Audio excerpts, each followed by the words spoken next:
ہے لازم سب پہ اکرام صحابہ،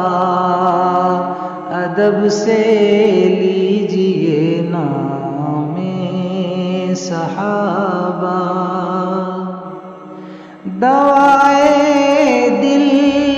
ہے اقدام صحابہ، دوائے دل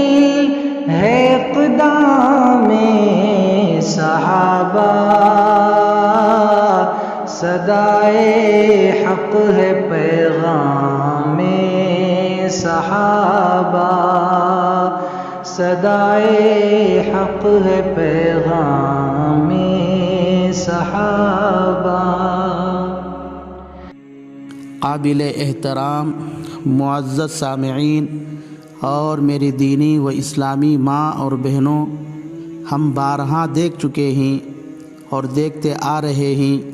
کہ کبھی سیرت النبی صلی اللہ علیہ وسلم اور کبھی شان اولیاء یا محبت اولیاء کے عنوان سے بڑے بڑے جلسے جلوس منعقد کیے جاتے ہیں اور عوام کے سامنے دھواں دار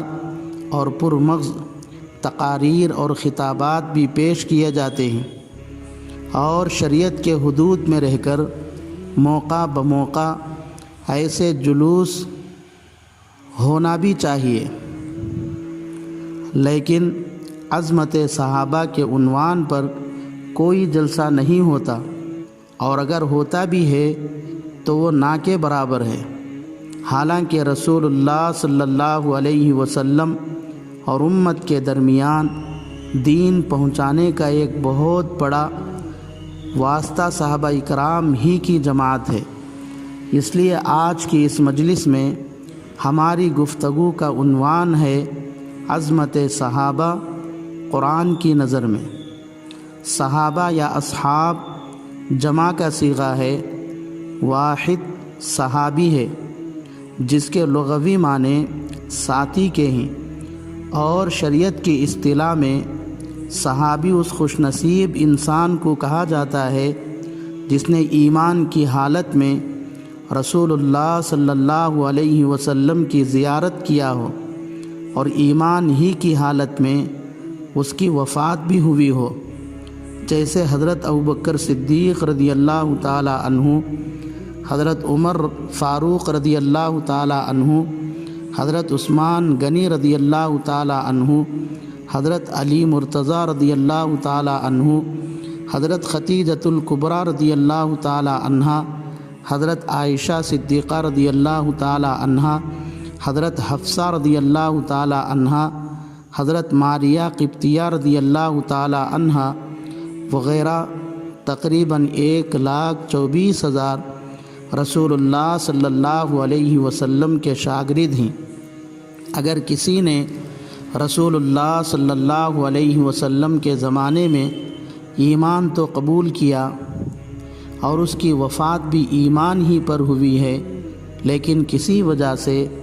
وہ رسول اللہ صلی اللہ علیہ وسلم کی ان کی حیات میں زیارت نہیں کیا تو وہ صحابی نہیں کہلا سکتا۔ جیسے حضرت اویس قرنی رحمۃ اللہ علیہ یہ رسول اللہ صلی اللہ علیہ وسلم کی حیات ہی میں مسلمان ہو چکے تھے اور ان کی وفات بھی ایمان پر ہی ہوئی ہے، مگر رسول اللہ صلی اللہ علیہ وسلم کی زیارت نہیں ہوئی، اس لیے یہ صحابی نہیں کہلاتے بلکہ تابعی ہیں، کیونکہ انہوں نے صحابہ اکرام میں سے حضرت عمر رضی اللہ تعالی عنہ اور حضرت علی رضی اللہ تعالی عنہ وغیرہ کو دیکھا ہے۔ اگر کسی نے ایمان کی حالت میں رسول اللہ صلی اللہ علیہ وسلم کی زیارت تو کرے لیکن اس کی وفات ایمان پر نہ ہو تو وہ بھی صحابی نہیں کہلاتا۔ جیسے مغیرہ یہ ایمان لا چکا تھا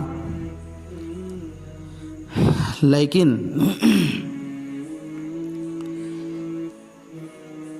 اس کی وفات ایمان پر نہیں ہوئی ہے،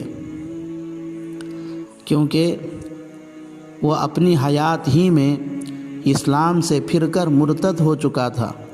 اس لیے اس کو بھی صحابی نہیں کہا جائے گا۔ اگر کسی نے رسول اللہ صلی اللہ علیہ وسلم کے زمانے میں حیات ہو اور رسول اللہ صلی اللہ علیہ وسلم کی زیارت بھی کیا ہو، لیکن اس نے کبھی بھی ایمان ہی قبول نہیں کیا،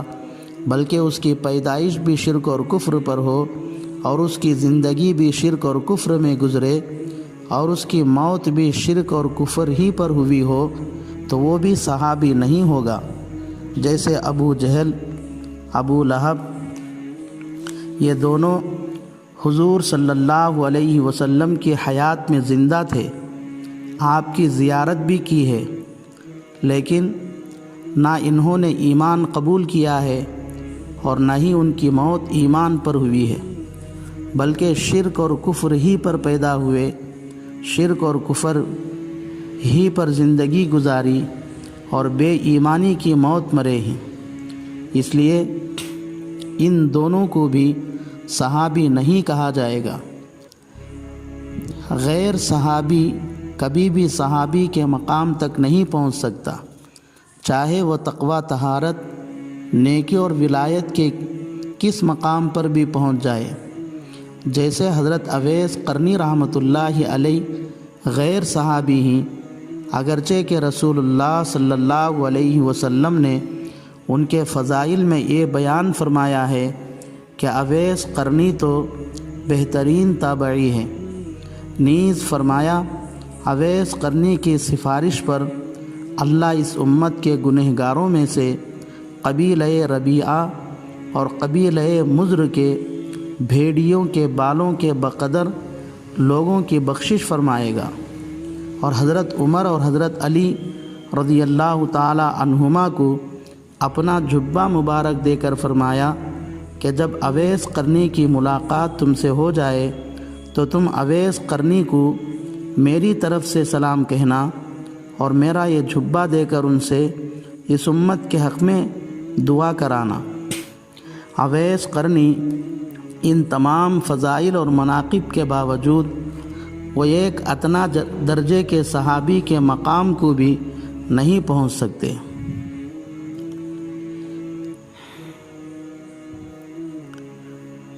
قرآن کریم نے صحابہ اکرام کا تعارف کراتے ہوئے یوں گویا ہے، محمد الرسول اللہ، محمد صلی اللہ علیہ وسلم اللہ کے رسول ہیں، والذین معہ اشداء علی الکفار رحماء بینہم، اور صحابہ کافروں کے معاملے میں سخت ہیں اور آپس میں ایک دوسرے پر مہربان ہیں۔ تراہم رکعا سجدا، وہ نماز کے پابند ہیں۔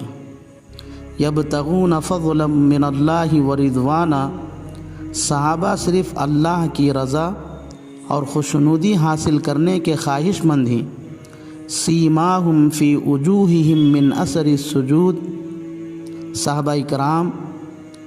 نوافل کثرت سے پڑھنے کی وجہ سے ان کی پیشانیوں پر عبادت کے نشان بن چکے ہیں۔ ذالک مثلہم فی التوراۃ ومثلہم فی الانجیل، ان کے یہ اچھے صفات کا تذکرہ تورات میں بھی لکھی ہوئی ہیں اور انجیل میں بھی لکھے ہوئے ہیں۔ صحابہ اکرام کی وہ مقدس جماعت ہے جن کے تقویٰ، طہارت اور ایمان کا امتحان اللہ نے خود لیا ہے۔ چنانچہ ارشاد ربانی ہے، اولئک الذین امتحن اللہ قلوبہم للتقوی، کبھی اللہ نے صحابہ کو بدر میں آزمایا تو کبھی احد میں، کبھی مکی زندگی میں امتحان لیا تو کبھی مدنی زندگی میں، کبھی فقر و فاقہ، تنگ دستی میں آزمایا تو کبھی توانگری میں، کسی کو بیماری میں آزمایا تو کسی کو تندرستی اور بہادری میں، کبھی عورتوں کو بیوہ بنا کر امتحان لیا تو کبھی بچوں کو یتیم بنا کر، کبھی بلال پر آزمائشیں ڈالی تو کبھی خباب پر، کبھی عمار کو ستا کر امتحان لیا تو کبھی مصعب بن عمیر کو، کبھی مردوں کو آزمایا تو کبھی عورتوں کو، لیکن قربان جائیے صحابہ اکرام کے صبر پر، ان کے ایمان پر ثابت قدمی پر۔ انہوں نے ضرورت پڑی تو بیویوں کو بیوہ کیا، لیکن اپنے ایمان پر آنچ آنے نہیں دیا۔ ضرورت پڑی تو بچوں کو یتیم کر دیا، ضرورت پڑی تو مال کی قربانی دی، ضرورت پڑی تو جان کی بھی قربانی دی، لیکن جیتے جاگتے اپنے دین اور ایمان پر آنچ آنے نہیں دیا۔ اس لیے خود خلاق عالم نے صحابہ اکرام کو 100% مکمل کامیابی کی بشارت سنائی۔ چنانچہ ارشاد ربانی ہے، اولئک هم المفلحون، اولئک هم المہتدون، اولئک هم الراشدون۔ اتنا ہی نہیں بلکہ قیامت تک آنے والے لوگوں کے لیے صحابہ اکرام کے ایمان کو نمونہ اور آئیڈیل بنا دیا۔ چنانچہ ارشاد ربانی ہے، آمنو کما آمنو، ایمان ایسے لاؤ جیسے صحابہ نے ایمان لایا۔ تو صحابہ اکرام نے اپنے ایمان اور عمل کو ایسا درست کیا اور اپنے اللہ کو اس طرح راضی کیا کہ اللہ تبارک و تعالی صحابہ اکرام کو ان کی حیات ہی میں اپنی رضامندی کا پروانہ سنا دیا۔ چنانچہ ارشاد ہے، رضی اللہ عنہم ورضوا عنہ، اللہ صحابہ اکرام سے راضی ہو گیا اور صحابہ اکرام اللہ سے راضی ہو گئے۔ تو یہ صحابہ اکرام کا مقام ہے جو قرآن پاک میں بیان کیا گیا ہے۔ اللہ سے ایسے ارشادات قرآن پاک میں بے شمار ہیں، یہ تو صرف نمونے کے لیے پیش کیے گئے ہیں۔ اللہ سے دعا ہے کہ اللہ تبارک و تعالی ہر مسلمان کو صحابہ اکرام کے مقام کو سمجھنے، ان کی حیات کو پڑھنے اور ان کی زندگی کے مطابق اپنی زندگی بنانے کی توفیق عطا فرمائے۔ آمین۔ وآخر دعوانا ان الحمد للہ رب العالمین۔ قابل